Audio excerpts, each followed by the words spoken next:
Hey everybody, my name is Nathan Pedley and welcome to the Science Academy Cooking Show, or as it's going to be called, the Cooking Dragon. So today we're going to be starting off by our first episode. We're going to be creating a cream pie, chocolate cream pie to be more specific. Now this recipe is incredibly sweet and calls for about half a cup of cocoa powder, 1.5 cups of sifted confection sugar, a whole stick of cream cheese, 4 tablespoons of butter, 16 ounces of Cool Whip, and that's about it. So to start off with this recipe, we're going to take our cream cheese and we're going to put it into our bowl.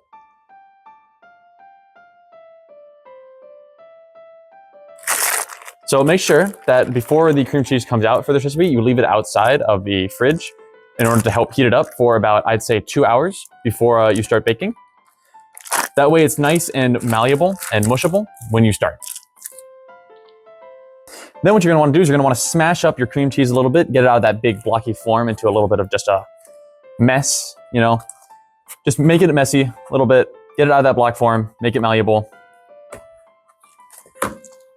Or gloves if you're gonna be making this for people as well, or wash your hands plenty. All right. After this, we're going to take our confection sugar, about 1.5 cups, and we're going to add that. Then we're going to add our cocoa powder.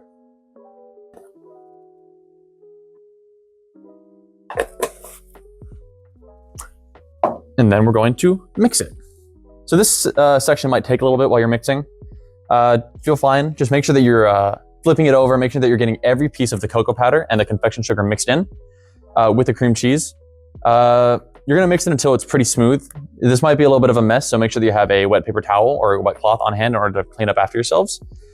But essentially, you're just gonna mix and mix and mix until it's a fairly smooth texture. So you're gonna wanna do what I'm doing right now, which is I'm just flipping it over, dragging it along, trying to get all of that, the little fine particles of dust from the cocoa powder and the confection sugar just mixed with that cream cheese. If you need to, you can get your hands in there and squish it a little bit. I wouldn't truly recommend this because it can get really messy that way. I just keep doing it how I am, which is just drag it, push it, put a lot of force in it until you have a smooth-ish texture, because the cream cheese isn't really gonna fit back together once you break it apart. And you also mix in the powders with it. You just have to keep pressing it together until you see that most of the powder is mixed in with the cream cheese. All right. So once you have it looking something like this, you know, very smooth, not as much powder in there. There's still a little bit of powder in there, but that's fine. You kind of want the discoloration between the two. You still want to have some fine particles in there for the next step. So after this, we're going to take a 1 cup Pyrex glass, or any bowl really, just make sure that's microwave safe. And this is where your butter, 4 tablespoons to be exact. You're going to put your butter in there. And you're going to put your 4 ounces of chocolate chip cookies in there. Now the exact amount of chocolate chip cookies doesn't really matter all that much. I say 4 ounces, because that's what I use personally. And I'm making a 6-ounce pie. So you're gonna want about that. Then you're going to put this in a microwave for about 30 seconds. For this step, we're going to put the chocolate chips in the microwave for 30 seconds. After that, we're going to take it out, stir it. Once stirred, put it back into the microwave for 15 seconds. Remove it again, stir it again, and repeat until the chocolate is a smooth mixture.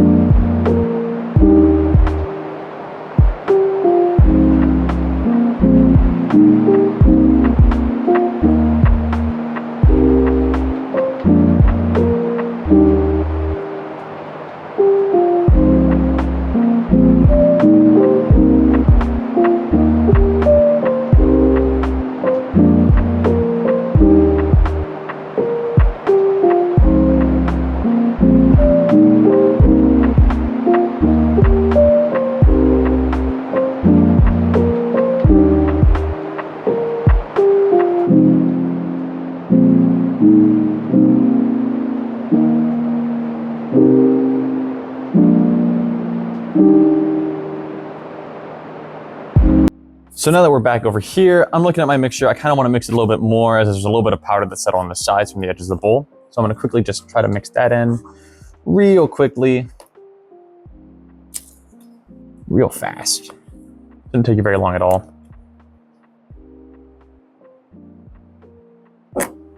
So this is the good part. So after you have made your little chocolate chip and butter mixture, you're gonna wanna just add that here. Don't really have to worry about how it falls in there. Just make sure that it gets into the bowl. Try to get as much of it in there as you can. Scrape it off the bottom. Make sure that you get everything in there.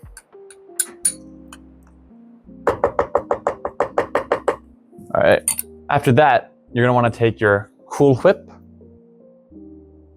and a cup, and you're gonna wanna add 3 cups of Cool Whip to this. That's a lot. That's where it gets a lot of its sweet factor from and whatnot. I'm gonna use my other spoon here. I'm just gonna smooth it out to ensure that I get pretty accurate measurements when I'm baking. So that's 1 cup.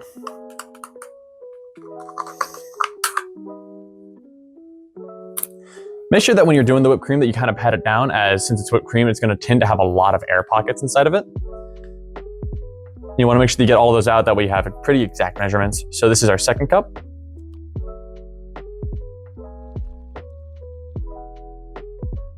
And then our 3rd cup.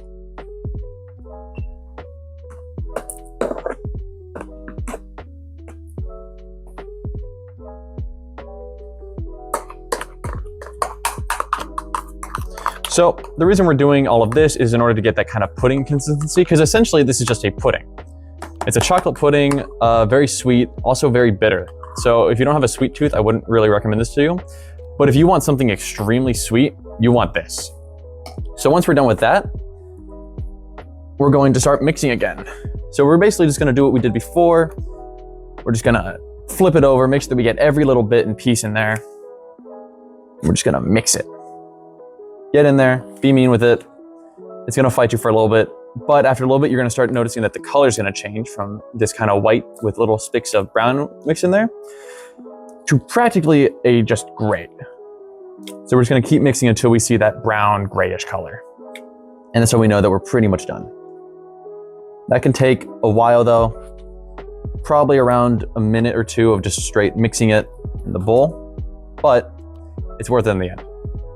Again, if you really wanted to, you could get in there with your hands and mix it together, but I wouldn't recommend that if you're making it for other people, as that can be really unsanitary depending on how you clean your kitchen or how you clean your hands. And so overall, I just recommend that if you're making this kind of recipe for other people, I would just do it with a rubber spoon. It doesn't have as many things stick to it. So I just recommend this type of spoon for baking just in general, as it also helps you get rid of the excess stuff out of the bottom of a bowl in case you're trying to put something in a bowl into another bowl.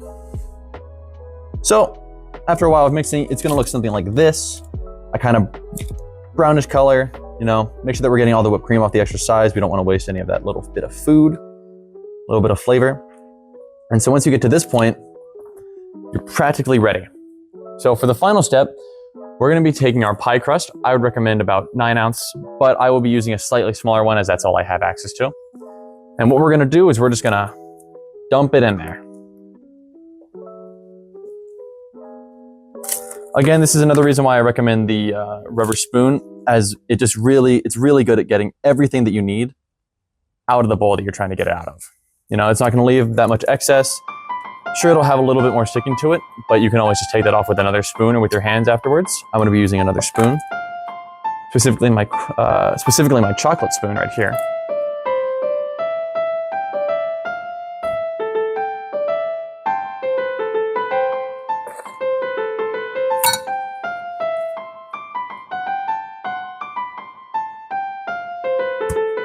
So once you get a good amount of it out there, probably around 90% of it, you're gonna wanna take your pie crust and you're gonna wanna kind of smooth it out. Don't be too rough because you don't wanna break your pie crust. Specifically, I'm using a graham cracker pie crust, that way I don't have to preheat it. But if you probably want something a little bit more flavory, a little bit better tasting, you'd probably wanna do a pre-made pie crust, not graham cracker, but before this, you would have to stick it in the oven or microwave for a little bit.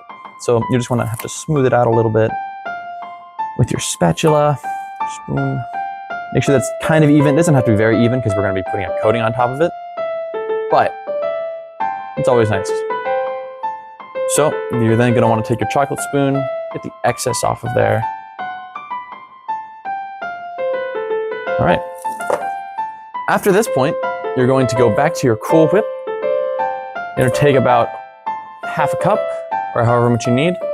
Then using your Cool Whip spoon, you're going to dump it on there. Get some more. Dump it on there. Probably about quarter cup at this point. Get it on there as well. And then you want to take back your chocolate spoon and you're going to want to just coat the whole thing. This is what I mean by you don't really have to have it look too nice under the Cool Whip, you know, because you're going to be covering it with Cool Whip. Just as long as the Cool Whip looks somewhat nice, but even then, you don't have to try that hard. It's a very easy recipe. We're not going for looks, we're going for taste, and this is an extremely tasty pie. So just make sure that you're just mixing, pushing. All right. So it's not very even. I'm not really going for even right now. I'm just going to have it something. So once you add that little extra bit with the chocolate spoon, in order to keep your spoons from getting dirty, you're going to use your Cool Whip spoon in order to even out the top. That way the top is a nice white color and not just a dirty brown color like I was using the chocolate spoon with. I'm just trying to avoid mess. It doesn't really matter. I'm just trying to avoid mess and, you know, make it look a little nicer. That's my goal right now. So after this point, I'm going to do a little added step. Actually, there's a little bit on the side here that I want to add. Just for niceties. So at this point, you are going to take a potato peeler and a Hershey's chocolate bar. So I'm going to be having my friend Aiden pass that to me right now. So this is just for added effect. You don't have to do this. I just do this because I think it's a nice little added bit of flavor and a little bit of sweet. But what you can do is that you can take a Hershey's chocolate bar or really any kind of chocolate bar. One of my personal favorites is Three Musketeers. And then you can just take it like this. Take your potato peeler and just get nice little pieces of chocolate on there. Now, if you were really going for it, you could actually use this to make some pretty cool art. I've done it before. But right now, we're just trying to get some chocolate sprinkles on the top of this to make it, you know, really pop with that little bit of chocolate flavor, which is what we're always going for with this. That really sweet, really kind of bitter pudding chocolate flavor. Now, you do want to be careful doing this part, as no other part of this recipe really requires the usage of sharp knives or sharp objects. And potato peelers, you know, they're not that dangerous. But if you've never used one before, watch out. You can cut yourself. You're just going to want to line up the bottom blade with the chocolate and just push so you get that nice little kind of edge off. And you're essentially just going to do this until you have a good amount of chocolate on there. I used half a bar for my first time ever doing this. That's probably a bit much.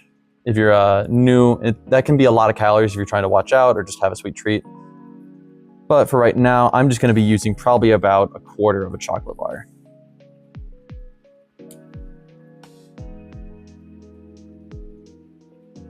After putting on your chocolate bar, your pie is pretty much ready to go. You should probably add a lot more chocolate in this, but I didn't bring, unfortunately, enough for the left side of the pie. But you'll have something looking something like this. So when you reach this day in the baking process, you're going to want to find a freezer or a fridge, and you're going to want to stick it in there for about 4 hours. After the 4 hours are over, your pudding that's going to be underneath the Cool Whip is going to have solidified into something a little bit more solid.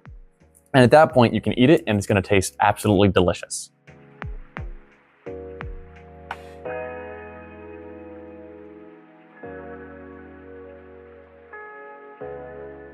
Thank you so much for watching the first episode of the Cooking Dragon. I don't truly know when the next episode is going to be coming out, but I think everybody here at Syntech is really excited to do this again. And we hope that next time we do this, you'll stick around and watch that. Thank you.